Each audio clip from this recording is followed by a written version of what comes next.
മനോഹരമായ ജീവിതത്തിന് 3 ആൾക്കാരോട് നമ്മൾ ക്ഷമിച്ചേ മതിയാകുന്നു. അതിൽ ആദ്യത്തെ എന്ന് പറയുന്നത് നമ്മുടെ പാരന്റ്സ് ആണ്. പാരന്റ്സിനോട് എങ്ങനെ ക്ഷമിക്കണം എന്നൊരു ചോദ്യം വന്നേക്കാം. പക്ഷെ ഒരു കാര്യമാണ്, നിങ്ങളൊന്ന് ആലോചിച്ച് നോക്കിയേ, എന്റെയും നിങ്ങളുടെയും ഒക്കെയും ഇന്നത്തെ നിലനിൽപ്പിന് നമ്മുടെ മാതാപിതാക്കൾ തന്നിട്ടുള്ള ഒരു വാല്യൂ എന്ന് പറയുന്നത്, അല്ലെങ്കിൽ അവരുടെ ഒരു ഇൻപുട്ട് എന്ന് പറയുന്നത് നമുക്ക് പറഞ്ഞറിയിക്കാൻ പറ്റാത്തതാണ്. പിന്നെ എന്തിനു മാപ്പ് കൊടുക്കണം എന്ന് ചോദിച്ചാൽ അതാണ് പോയിന്റ്.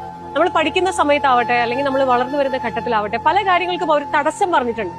ചിലപ്പോഴൊക്കെ നമ്മൾ വല്ലാതെ ഹേർട്ട് ചെയ്തിട്ടുണ്ട്, വാക്കുകൾ കൊണ്ട് ചിലപ്പോൾ അടിയൊക്കെ കിട്ടിയിട്ടുണ്ടാവും. ഇതൊക്കെ വലിയ വലിയ വാശിയായിട്ട് ദേഷ്യമായിട്ടൊക്കെ നമ്മുടെ ഉള്ളിലുണ്ടാവും. അതുകൊണ്ടാണ് പറഞ്ഞത് പാരന്റ്സിനോട് ക്ഷമിക്കണം. കാരണം അന്നു മുതൽ ഇന്ന് വരെ അവരെ ഉണ്ടായിരുന്നുള്ളൂ നമ്മളോടൊപ്പം എന്നുള്ളതാണ്.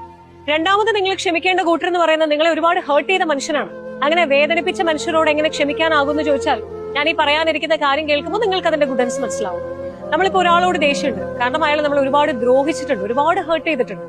പക്ഷേ അയാൾ